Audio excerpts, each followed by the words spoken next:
ইলিশ মাছের কাঁটা ভালো, চিংড়ি মাছের টক, 7 টাকাতে কিনবে লোকে, গিলবে গবা গপ, গিলবে গবা গপ, গিলবে গবা গপ।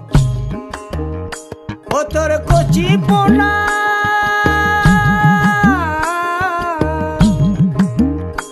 ও তোর কচি পোনা বেছে বেছে হাটে বেচা হবে গো।